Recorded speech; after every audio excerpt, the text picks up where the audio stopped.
And this sort of fit with the theme of how I play this tournament, which is I literally don't care. Now, I don't really mean that I don't care at all, but what this shows is sort of I just trust that there's some idea and I just kind of go with it. I don't think too deeply about it, and I just try to play good chess. Linz was sort of a celebratory stream, obviously, you guys. I have my celebratory drink even. I guess not really, but anyway. We are back. We are streaming, of course, back to real life. I'm going to do a recap sort of the grand final against Levon. Obviously, the match was very tough. I wasn't really feeling energetic after the first couple of games. So that was kind of why I didn't do any recaps either on like YouTube or on Twitch until now. So all right, you guys, without further ado, let's jump right into it. So as I said before, we are going to be looking at the games I played against Levon Aronian in the grand final of the FIDE Grand Prix here in Berlin, Germany. All right, turn the music off. I can turn music off if you guys want me to have music off. I guess, yeah, let me stop the music. All right, I'll turn the music off for right now.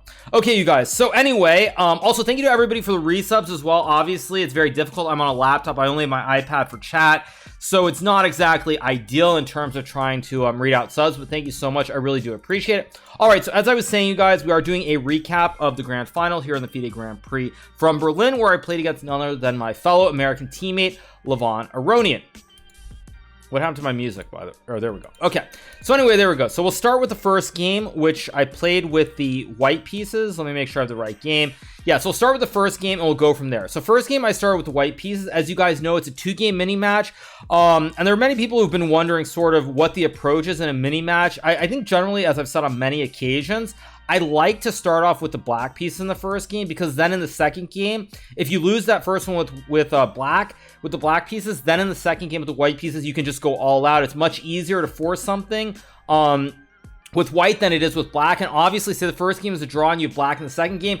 If you make a blunder, your opponent outplays you and you lose that game, that's it. You get no shot at redemption. So really is kind of worth noting that in matches, generally you prefer to start with the black pieces, but if you start with the white pieces, you do try to put pressure on your opponent, and that was my goal playing against Levon. All right, so let's dive right into the game. So the game starts at e4, Levon plays e5, knight f3, knight c6, and now I play bishop b5.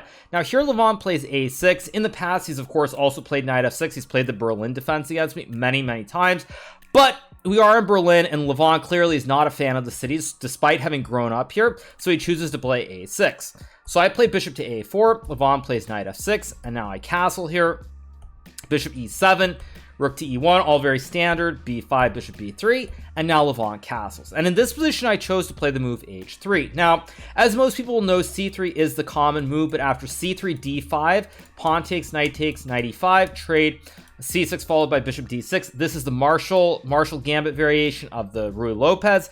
In general, it's considered to be pretty good for black these days. It's very solid. It's been worked out pretty deep.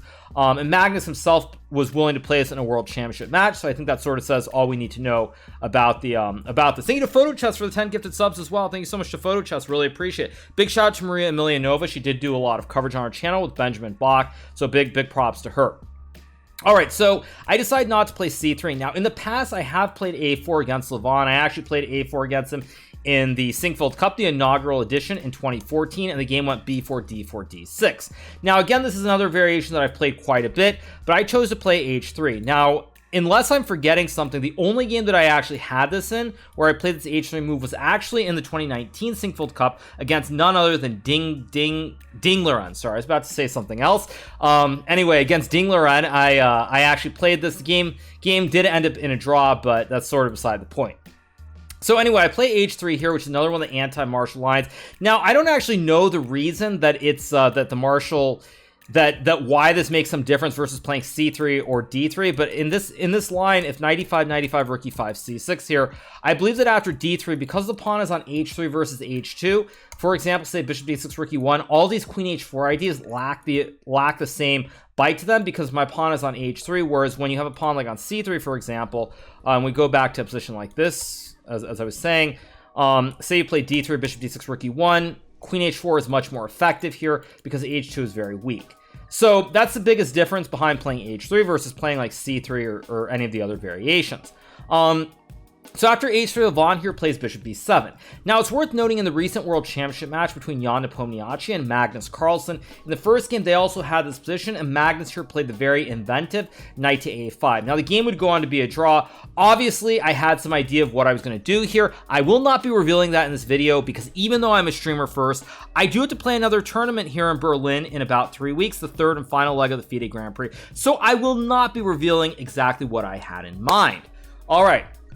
So back to the game, h3, bishop b7 is played here. And also just to sort of explain the reasoning and why it's so critical or why opening ideas are so valuable, if I explain what my intention was after knight to a5 here, any top grandmaster could probably go look at it for about 5 minutes with a computer and figure out why or what my idea was and neutralize it in about 5 minutes. No more than 5 minutes of analysis, they would figure out exactly how to neutralize it.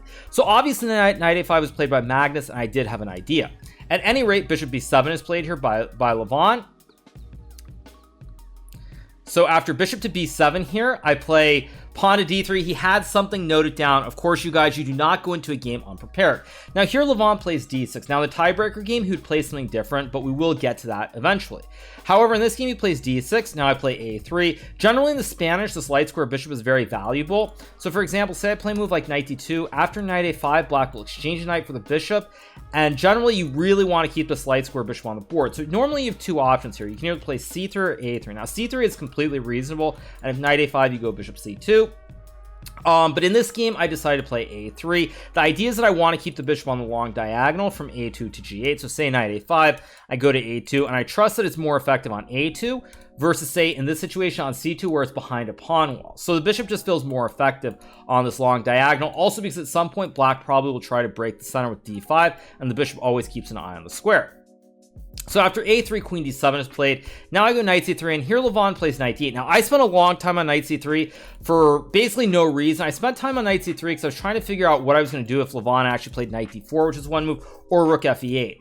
However, after spending 10 minutes, Levon promptly played this move knight d8, which I had not looked at. It's been quite a long time since he played it. And now I went for something that you will see in certain other variations of this anti-martial, but in this particular position is not the best move. So I played knight to h2 here, which is kind of going the wrong direction. The most critical line here is to play pawn to d4. And if black trades and plays c5, after knight f5, c4, just bishop a2, white is actually much better with this knife on f5 here. There's moves like bishop f4, target the pawn on d6, or even bishop g5 to put pressure on the diagonal towards the bishop on e7 and the knight on d8. So d4 is much more critical. Instead, I played knight h2, and this sort of fit with the theme of how I play this tournament, which is I literally don't care. Now, I don't really mean that I don't care at all, but what this shows is sort of I just trust that there's some idea, and I just kind of go with it. I don't think too deeply about it, and I just try to play good chess. So I played knight h2, here he goes knight e6, and now I go knight g4. The idea is I want to remove the knight from f6, and then maybe put a knight or a bishop on d5 here. So Levon plays king h8, I trade, and now I go queen to g4, again trying to put pressure on this diagonal and maybe put something on d5, either the bishop or the knight. However, this is already starting to go in the wrong direction because long-term black will be able to free the knight, and there are some issues on this diagonal with the queen on g4. So here rook a8 is played by Levon. Now one thing you'll notice in a lot of other videos I've done on the Gucci piano in particular, and the Spanish as well, is that they're very similar in terms of the light square bishop and where it ends up. And as I've said in many of the videos on the Italian, normally it comes down to who gets in the break first, d4 and f4 for white, or d5 and f5 for black. Now in this position, I don't really have any way to break d4 because the knight covers it, but the pawn and the knight also cover f4 as well. So it's very hard for me to get a break here. And black is sort of bringing all of his pieces over towards the king side, where he intends to eventually go like g6 and f5. So now I play pawn to a4, Levon goes b4, now I play knight to e2. Now this was sort of the turning point, I would say, in the game. I kind of needed to show no fear and play knight to d5 here. However, I was kind of worried that after knight d5, bishop d8, if I captured on b4 here, Levon could go f5, pawn takes, and knight d4. And oddly enough, the computer says after f6 I'm still fine. I did in fact see this, but it felt too superficial here after takes, and say even, I don't know, knight takes b3 for example, takes, cb3, c5 even. Computer likes white a little bit, but I didn't really trust in this, so that was why I didn't do this. However, having said that, in retrospect, I definitely should have gone for this line with knight takes pawn. Instead, Instead, I chose to play knight e2, basically trying to prevent the knight from coming to d4 and also preparing to play f4 here. That was my plan. So now Levon goes queen d8. I play pawn to c3. Again, I'm a little bit behind in development here, and I have to be careful because with the queen on g4, it's a little bit awkward. So say I play bishop e3, g6, say I play a move like rook a d1. After bishop g7 here, black is getting f5 and f4, and it's very iffy here, especially with this diagonal from b7 to g2. So it's already starting to feel a little bit dangerous. So therefore, I play c3, again, trying to open up the queen side. You'll notice that my rook and my bishop are not in play here. I want to try to use this open file for the rook on a1. So now we get g6 being played here. Now I play bishop to d5. Now, in the game, I actually felt that g6 was a mistake. And sure enough, it is a mistake. Again, you guys, I've not actually looked at these games closely up until now, so I'm also learning on the fly as well. When Levon played g6, I had a feeling this was not a great move, but I played bishop d5. Now, apparently, bishop takes e6 is good, although I thought after h5, queen g3, rook e6, that black was maybe a little bit better. But apparently, according to the computer, after something like c4, knight c3, knight d5, it's okay, but after bishop h4, queen e3, f5, I mean, again, I don't really trust in this that much for white. It feels quite scary. So that's actually why I didn't go for bishop e6. Now, initially, I also thought that I could play bishop h6, bishop g7 takes, and after king g7, I just trade on e6, and after a move like knight g3 followed by f4, d4, white should be completely fine, if not a little bit better. However, much to my horror during this game, I realized that if I play bishop h6, bishop g7 and trade, Levon does not capture with the king here. He actually captures with the knight, and again, he prepares f5 or d5 here, and it's very, very scary for white. So that's why when Levon did this, I actually felt it was wrong, but then I couldn't figure it out. So I used a very long time here before playing this move, bishop to d5. Now, this actually is probably a mistake, but I'm quite happy with my reasoning behind this move because it leads to an endgame where I thought I was fine. Now, as it turns out, I'm not fine, but I thought I was. So now bishop takes d5 is played. Now, it's worth noting if bishop c8 here, which is a logical move to target the queen, now I can go for the line I wanted before with bishop h6. And at bishop g7, I can in-between her and take the knight on e6 here. And now if black takes the bishop on h6, I just trade. And at the very least, this endgame is probably a draw, if not a little bit better for white. And if black takes the bishop, now I trade. And again, queen g3 with f4, d4. And white is much better. Maybe much better is the wrong way of putting it, but white's not worse, I should say. So I was really quite optimistic when I saw this, but then Levon trades and he goes knight c5, and now I played bishop h6. It's worth noting queen c4 was another move I considered, but again, after e4, this felt very scary. Of course, the computer very promptly says I'm an idiot, and I can just go knight g3, takes, and bishop e3, and apparently I'm completely fine. Like I said, computers are computers. During the game, I was very scared because if I take on e4 after rook e4, I can't block with the knight because I lose my rook. And if I go queen a2, black has many ways to be better, but probably simplest is just bishop c3, bishop b2, takes, and I guess king g8, black's up a pawn. This pawn a4 is weak, great knight on c5, it should be completely winning. So therefore, I was very happy when I found bishop h6. Now Levon captures. He could have tried something like bishop g7, for example, but after takes and queen c4, now with only a knight on the board, this e4 break is not so scary because I can obviously just take and play knight d4. My rooks are connected. Additionally, if black tries f5 here, now after d4, this attack is not really happening because you only have a knight. With the light square bishop on the board, there were a lot more possibilities, but with solely a knight on the board here, it's not really much of an attack.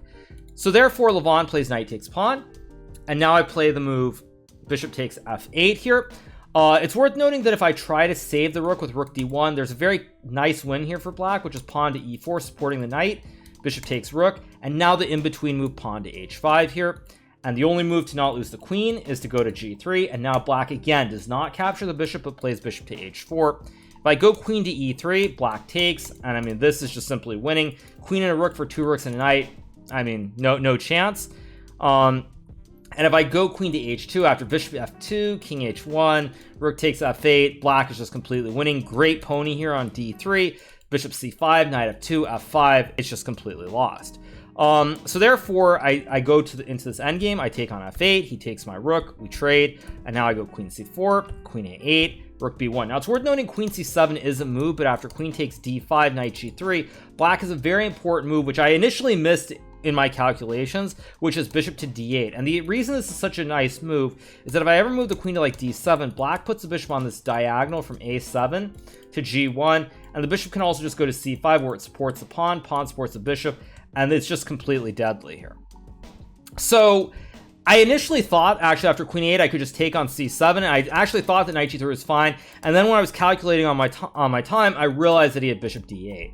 So I didn't go for that. Instead, I played rook b1, which is another move, and now Levon plays rook to b8, and now I go rook b4. Now, it's worth noting in this position, black has an extra pawn. If we do the counting, 1, 2, 3, 4, 5, 6, 7, 1, 2, 3, 4, 5, 6, black is up a pawn, but at the same time, with the structure from c7 to e5 and the pawn on d5, c7 is quite weak here, and a6 is weak. So I actually was already feeling like I'm a little bit worse, but it's probably not the end of the world. And Levon, this is where Levon sort of, I don't know if I want to say he relaxed too much, or he didn't realize the danger, but he played king to g7.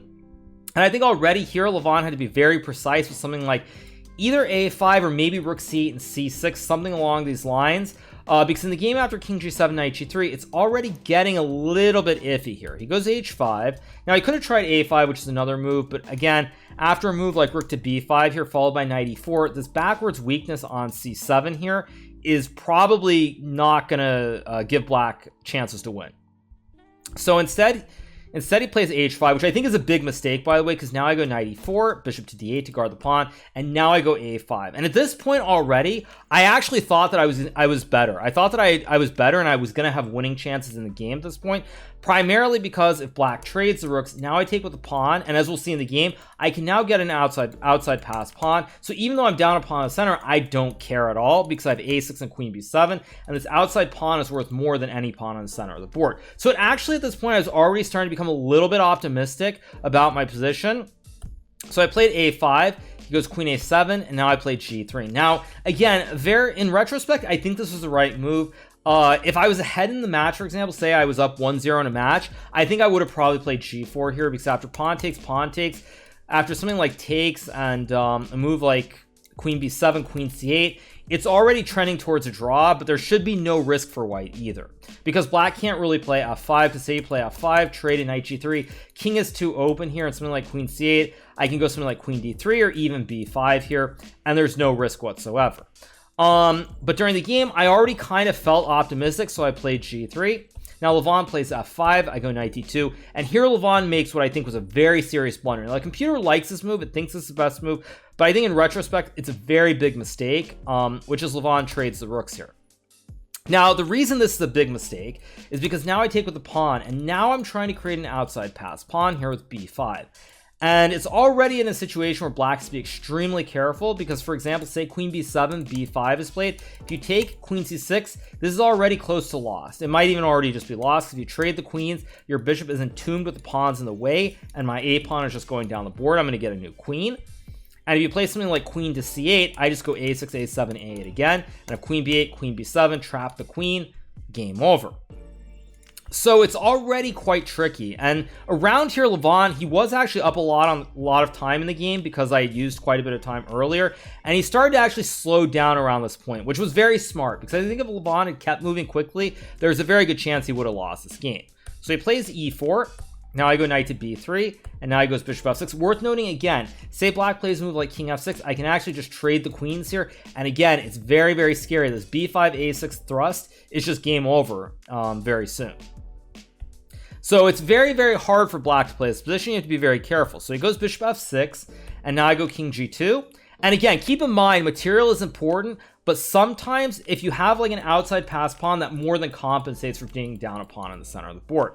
So he goes h4. Now, actually, in retrospect, after the game, I was very upset with myself because I played king g2, and I feel that if I had played king f1, I probably would have had better winning chances than in the game. So in retrospect, I wish I had played king f1, primarily because there are lines with the king on g2 where after e3, f4, like with the king on f1, I stop e2. But after king g2, e3, f4, say there's some position like, I don't know, queen 8, queen 6, there's always some e2 trick in here, and I have to go king f2. Whereas with the king on f1, this is never really a big threat of the e-pawn going to e2. So I played king g2, h4, I took, and now Levon played king f7. Again, worth noting, bishop takes h4 looks like a nice move, but now I just go queen d4, I trade, bishop f6, knight c6, bishop to c3, I guess, and I just go b5, pawn takes a6, knight covers the square, and the a pawn is just rolling once again, so this would be winning. So instead, Levon plays king f7, and this is where I missed a window. Here I played h5. Now, again, it's interesting looking at the computer lines, letting it catch some depth, because I played h5 very quickly here. Now, what I should have done was I should have played queen c6, and if I had played queen c6, Levon would have had to find an only move here, which is king g7. The move that I actually initially forgot about was on bishop takes h4, and I forgot here that after queen d7, say he goes king, let's just say g8 for argument's sake, that I have a very nice move, knight to c5 here. And the point is that if black takes, I can go pawn to d6 here. I have this very nice pin. If black, say, takes the pawn on b4 to open up the diagonal, I go queen c8 check, king f7, queen takes c7, trade, and I make a new queen, and I win the game. So this is what I kind of missed. Now the pony is jumping every which way as well, so this would have been winning. But I kind of missed this, and I was already very low on time, so I didn't want to spend too much time. But I definitely regret playing h5 immediately, because after queen c6, as I said, the only move that survives here for black is king g7. Only move. If black tries to play a move like queen to b8, which is another move I think I alluded to in my post-game analysis with Benjamin, now I can just play b5, and this is winning. And so it's basically, I think, the only move. Only move is king g7. Whether Levon would have found it or not, who really knows? It's very, very hard to judge, but this was a big opportunity that I had. Now, if I had more time, I think I would have found it, but with only about 5 minutes left on the clock, I didn't really want to get super low, and I thought h5 made sense as well, because now bishop h4 is never a threat, and I also can now try to bring the queen around to attack the king potentially. So now I played pawn to b5, Levon plays e3, and now I go f4. Like I said before, with the king on f1, these e2 tricks are not a problem. With the king on g2, it's a little bit annoying.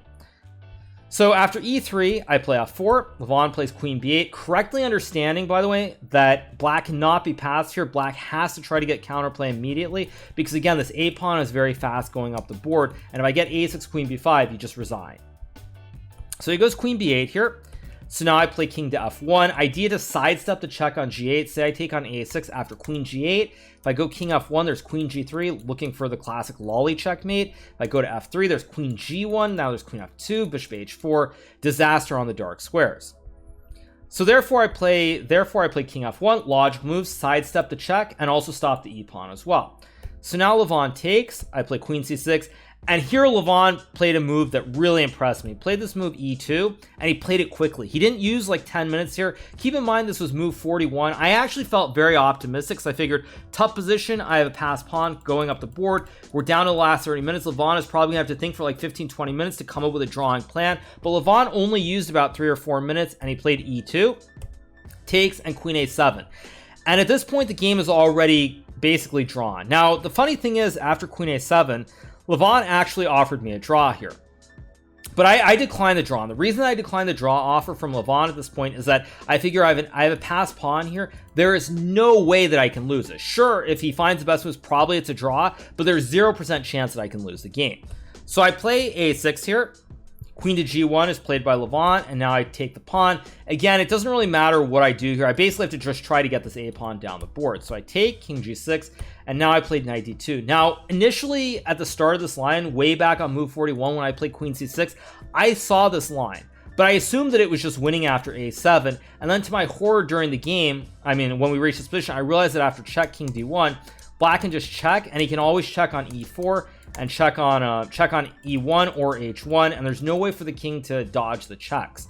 So it was quite to my horror when I realized this during the game, but you know, it's still chess. You still look for resources. So here I played knight to d2. Now the idea is that generally if you have a king and a knight, it's very hard for a queen to create checks. So say queen g2, king d1, you'll notice the only checks on h1. If you take on d5, the knight actually shields all the squares, and I can just push the pawn. So, or maybe there's another way to win, I don't know. But at any rate, the point is a king and a knight are very good against a queen. It's very hard to create checking patterns. So in this position, after knight d2, Levon checks. Now, it's worth noting, I actually miscalculated this line that he played here in the game. The line that I was expecting was queen g2, king d1, queen h1, king c2, and queen takes d5 here. But I still thought that after, what did I think here? I thought that after, was it queen b7 or queen c8? I can't quite remember now. Obviously, this was a couple days ago. but I think after queen c8, I thought I still might have winning chances. At any rate, Levon didn't go for this. Instead, he played queen h2 and queen takes f4. Now, the reason that I didn't expect this is because I actually thought after a7, which occurs in the game, bishop g5, that after queen a5, I'm winning here. But again, there are resources, and this is an amazing resource here where basically the knight again covers the check on f1 and f3, the queen guards the knight, and so there's no way to stop the pawn. So if I get my second queen, two queens are just gonna be, I mean, great, what can I say? At any rate, Levon finds b4, which cuts off the protection of the knight. So here I have to go queen a2 to guard the knight, and now I threaten again to make a second queen, but unfortunately Levon has b3 here. Now if I take with the queen, of course queen takes is checkmate.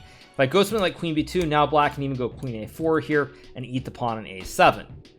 And if I take with the knight, for example, this also, I don't think this loses, but it looks very scary after queen f1, king c2, check, king b1, and again after something like queen d3, king b2, bishop f6, if I go to a3, I lose my queen. Classic Botez gambit. Well, I guess it's not a gambit, but I lose my queen. And I can go to c1, and it's still apparently a draw, but you don't really want to allow this to happen. So after b3, I play the move queen to a5, setting up one last trap here. Now, if in a different lifetime I was playing, say, 2400, and this is 10 years ago, at this point, what I probably would have done in the game is I would have looked at position, I would have frozen, I would have been like, and or maybe not even done that, but I would have like, I would have let my eyes get really big and done the classic Gary to try and induce a blunder here, because there is one blunder. So if black gets overconfident here and plays pawn to b2, I cannot make the second queen. So if I queen here after queen takes knight, queen takes queen, black makes a queen with check, I cannot block because the bishop and the queen guard each other. And after king e2, I think queen e4 is probably winning for black. So I try to set one last little trap here. Now again, obviously Levon is such a strong player that I knew he wouldn't fall for it. But in the old days, I probably would have done some variation of that to try to induce this b2 move. However, b2 is actually a big blunder and it loses the game because now I can sidestep with king c2. And here again, I'm threatening to make the queen. Queen covers the knight, and all the checking squares are covered by the knight on d2. So because the squares are covered by the knight on d2 here, like this position is basically just, I mean, completely fine. In fact, it's winning. So if black plays the only move here, makes a queen, I just take with the king. And again, look at this great knight. It just covers all the checking squares. The queen covers that square, and I get my second queen, and I win the game, and I probably win the match. Unfortunately, Levon is a very strong player, and he does not fall for that. Instead, he plays queen to e3. Now, I have to make the second queen, but now black just makes a repetition with queen g1, king e2, queen to e3, and now I can actually go to f1, but after queen h3, if I go to g1, I get checkmated by bishop e3 here. If I go to f2, again, I don't know if there's a way for black to play on, but at the very least, he can just keep checking on h3 and e3, and there's no way out. So in this position, after queen e3, I go king d1, queen g1, king e2, queen e3, and we agree to a draw because we would have just kept repeating with king d1 and queen g1. First game in the books, it's a draw, very long game. As I think you guys could see when I was on with Benjamin, I was not super thrilled with this because I actually thought that I had chances to win this game. Now, of course, there's really only one moment, which was with that queen c6 move, way back on move number 37. Whether Levon would have found king g7 or not to save the game, who knows? But I felt that it was a big missed opportunity. And that definitely is a little bit deflating in a sense. Having said that, one thing that I've stressed throughout this tournament is that obviously I'm playing chess for fun now. It is not what it was in the past. It's not my only source of income, my only way that I live these days. So because of that, unlike in the past, I did not beat myself up that much for what happened. Whereas if this was 2019, there's a good chance that probably for an hour or 2 hours after the game, I would have let this result fester. That moment would have been sort of like stamped on my brain. I would have been thinking about it for a few hours in terms of like, why didn't I play that? I'm feeling like, oh man, I had this opportunity, this huge opportunity that I missed.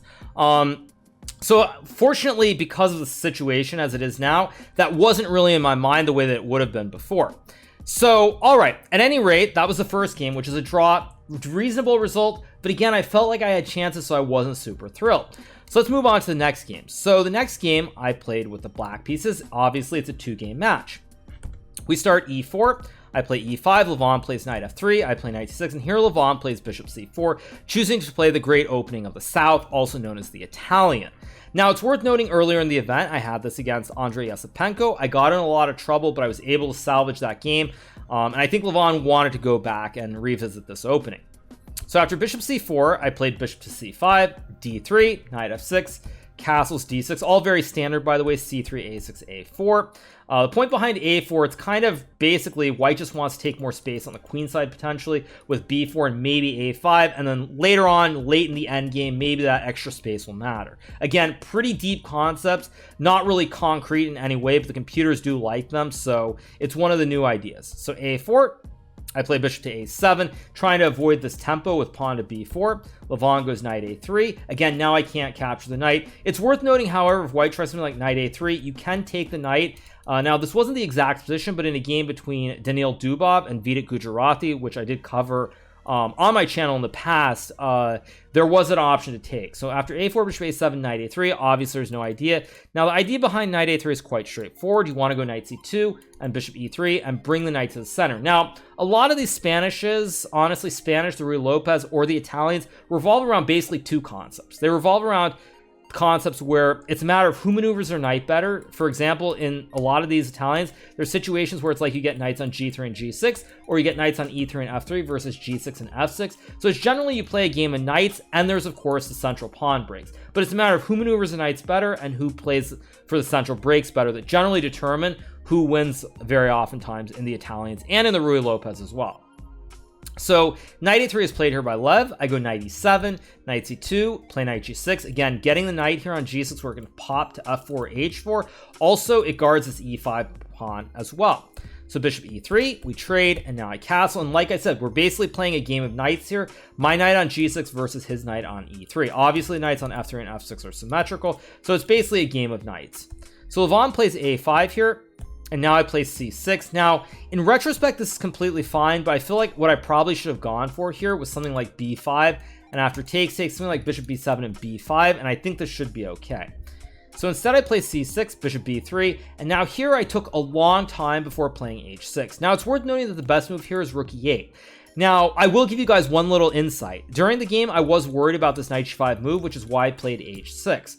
Now, I did look at this before my game today, and what I found is that knight g5 is actually a move here, and the best move for according to the computer is to play this very dank move, knight to h8, to guard the pawn on f7. Again, I mean, should I be able to spot this over the board? Maybe, but it feels very weird putting a knight back in the corner here where it's not really doing anything, but this is the best move according to the computer. So again, the only reason that I highlight this is it shows that I really was sensing the positions very well and sensing the danger because I played h6 to stop this knight g5 idea. So that's what I did here. Was I basically played this move to stop knight g5. So now we get bishop c2. I play rook to e8. And rook e1. Now, it's worth noting in my files, I knew that d5 and rook e8 was some combo without h6, but I thought it's better to be safe than sorry. Unfortunately, in modern day chess, tempos matter a lot, and one little slight difference, like putting this pawn on h6, changes everything completely. So we got bishop c2, rook e8, rook e1 here. Now I go queen c7. Now, I spent about 30 minutes here because I really wanted to play d5. Now, I knew d5 was the best move here, but once again, when you have a computer aiding you, it's very easy to see the objective evaluation and basically not fear anything. But when you're on your own, sometimes it's very easy to start seeing ghosts or seeing the boogeyman.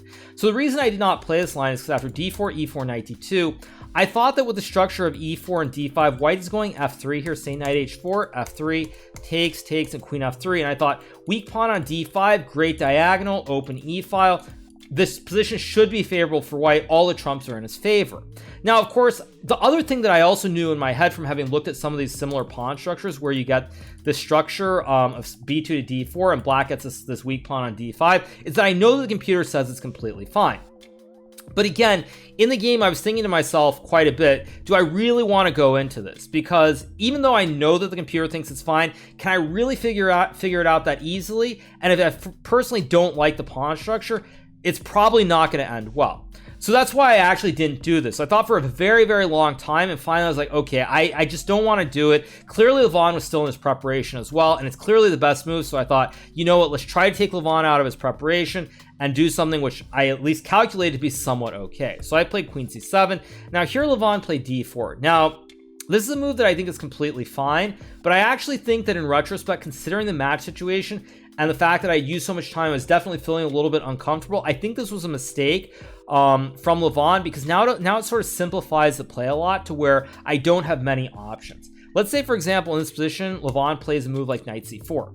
Just as an example, I can go bishop e6, knight b6, rook d8, for example, but after a move like c4, for example, or maybe even d4, I thought that it's hard for black to find a move. Additionally, I think there's also an idea like knight d2, knight c4, knight b6, and it's very hard because I have too many options. I have bishop e6, I have d5, maybe I have like a knight f4 as well. I have a lot of different options, and all the pieces stay on the board and nothing simplifies. So having spent 30 minutes on this move, I think d4 was a big mistake by Levon, because now everything simplifies where I'm not going to have as many difficult decisions to undertake. So now I take here on d4. Levon takes with the queen. If he takes with the knight, I don't know if I can actually grab the juicer, but I thought I could take the pawn. And if he say plays knight to c4, I just go knight to f6, trade in knight e8, and temporarily I'm up a pawn. It's probably nothing special, but I should be completely fine here. So in this position, Levon takes with the queen, and now I played c5 pretty quickly. Again, I do have this weak pawn on d6. If I can't push d5, I have to look for other ways to create counterplay. And what I concluded is that after c5, even though I create this ugly hole on d5, there's this big square on d5, I figure that a5 is always weak, and eventually I can go for something like bishop d7, bishop c6, and put pressure on the central pawn. So here Levon plays queen d2, which was a big mistake, another inaccuracy from him, and I was very happy to see it. If Levon had played queen d1 here, I think I have to go bishop d7. I cannot take the pawn at e4 because of knight d5, which wins material here. And so I have to go bishop d7. And after c4 here, I have a feeling that black is probably okay somehow. But again, with the sort of bind on the d5 square, this backwards pawn on d6, it feels a little bit uncomfortable. Instead, Levon plays queen d2, and I was very happy to see this because when Levon was thinking after c5, I was looking at all the moves. I was obviously up from the board, pacing behind the curtain, and I had already calculated after queen d2 the move I was going to play was this bishop g4 move. Now, you might wonder, how did I come with this move right away, or what was the idea? Now, one of the things that I thought about, I guess I didn't mention this earlier in the game, is that one of the strange moves that I thought about in this early position here after rook e1 was actually playing bishop g4. So I had already thought about giving up the bishop for the knight on e3 earlier in the game, and in this position after queen d2, it makes a lot of sense because what we have here is I have the backward pawn on d6, but white has weaknesses on e4 and a5. As I said before, if white can get c4, rook d1 in, white should be much better here. Positionally, much better. Not even just a little bit better, much better. But by playing bishop g4 here, white has a problem. I'm threatening to take the knight. So if you play just a random move like c4, after takes and something like knight h4 here, you have these double stacked pawns on f2 and f3. It's probably not the end of the world for white, but it feels very uncomfortable and definitely unnatural. And at the same time, you can't really defend the knight. If you go bishop d1, now if you go bishop d1, I just take the pawn on e4 and I attack your queen. And if you play something like queen to e2 here, for example, now I can go bishop h5. There's a knight h4, knight e5, big pin. Very, very iffy for white. So white has to take the bishop. Now, what's happened here is one thing that I've said before in a lot of my videos is you have to remember the basics. Now, when I talk about basics, I'm talking about maybe a master level or higher. If we look at this position fundamentally, white has a better pawn structure. My pawns aren't great. White definitely has more space. The pawn at a5 is restricting. There's knight d5, knight c4. So I will wait for chat to tell me what is the basic rule when you have less space. What are the two basic rules? I want to see if you guys have been learning from the stream. You guys can tell me, what are the two basic rules? I'm waiting, chat. I'm waiting. Resign, that is not one of them, but thank you. Yes, there are two of them. Basically, yeah. So essentially what you try to do is you try to look for pawn breaks, or you try to exchange minor pieces. That's what you're looking for. Of course, you can exchange like heavy pieces in some cases, but generally if you have less space and it's a middle game, there aren't going to be such trades available. So if we look at the position, do I have pawn breaks? I mean, if I could get d5 in, that's the dream. But I can't do that because white's already overprotecting the square. So I don't have a pawn break. b5 is not really a pawn break, so there's always en passant, and then knight c4 hitting the queen and the pawn.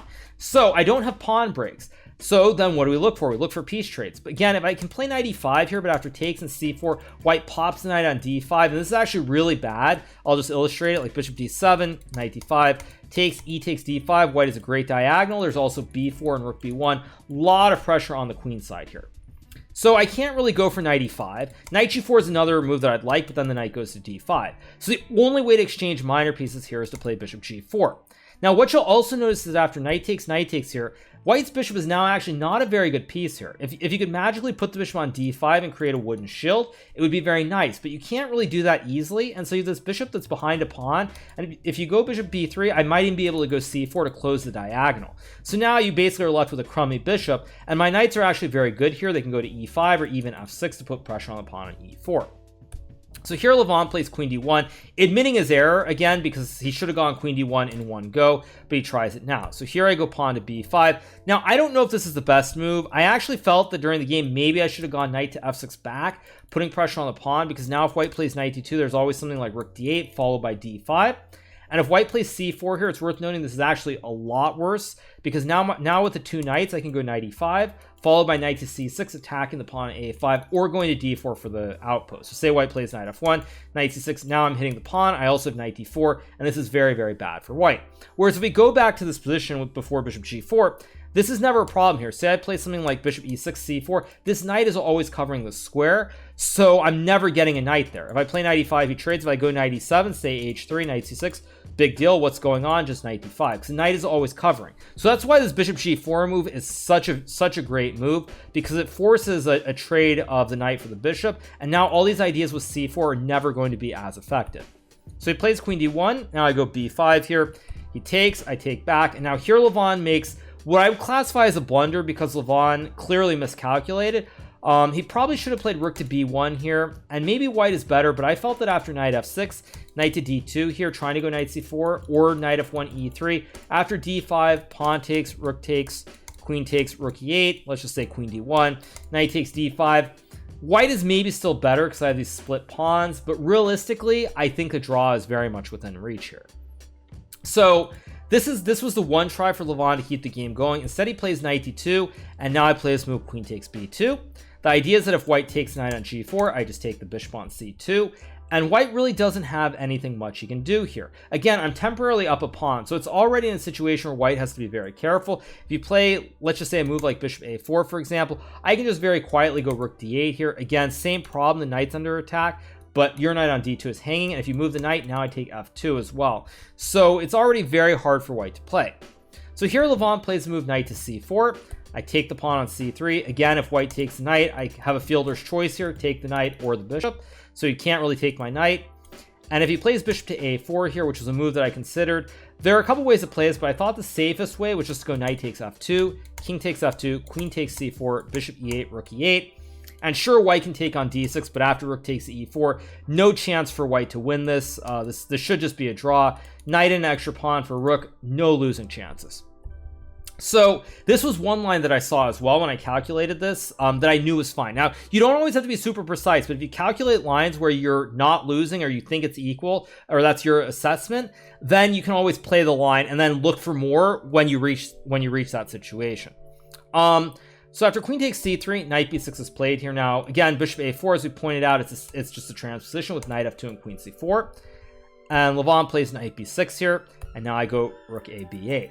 Now, I think after the game, what Levon said he miscalculated, let me try to remember what he said he miscalculated was, what did he say he miscalculated? I'm trying to remember. I think he said he miscalculated rook b1, queen takes c3, and was it rook b3? I think it was rook b3, and he just simply missed queen d4, if I remember correctly, because now I attack f2, and the pawn on f2, and the knight on d2 as well.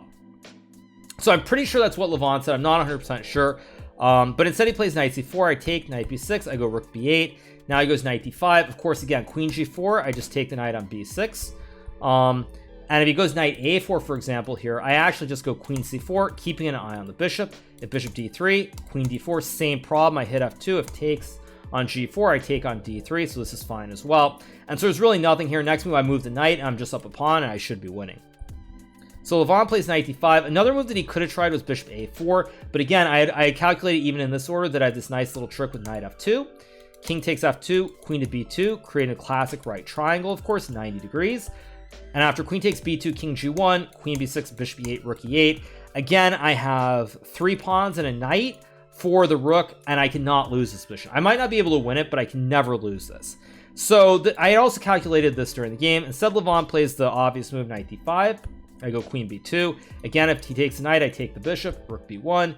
queen a2, and white has nothing better here than to force a draw with rook a1. If white tries knight c3, I can go queen c4 to attack the knight, and everything is just a little bit too loose here for white. So Levon goes rook a1, queen b2, rook b1, queen a2, rook a1, queen b2, and we agree to a draw by repetition. Of course, after rook b1, there's no other square. If I go to e5, he just takes my knight, and now everything is completely guarded, so I have to make the repetition. So the second game ended in a draw, and this was actually a pretty quick game yesterday. This game was about, I want to say, maybe 2.5 hours, very short, and I was very pleased with the way I played. Especially playing queen takes b2, not that queen b2, sorry. Playing queen takes b2 relatively quickly, not worrying or not seeing the boogeyman and making a blunder or using too much time. So this is actually a very smooth draw, and I was very, very happy because I felt that this really turned the momentum in my favor. Because Levon, actually, I also noticed this too. Another thing is it doesn't really matter, generally speaking, because obviously you still have to play the best moves. But Levon, when I played, I think after knight e5 queen b2, I think it was Levon. I saw him write down the move, and he slammed his pen down. Like, he slammed the pen down. I know it was after queen b2 or after rook b1. Somebody can go look at the video, but he basically slammed his pen down. And this was sort of a sign that he was very unhappy with what had transpired, and it felt like he seemed to have thought that he missed a big opportunity. So that is one of those little things that I picked up on during the game.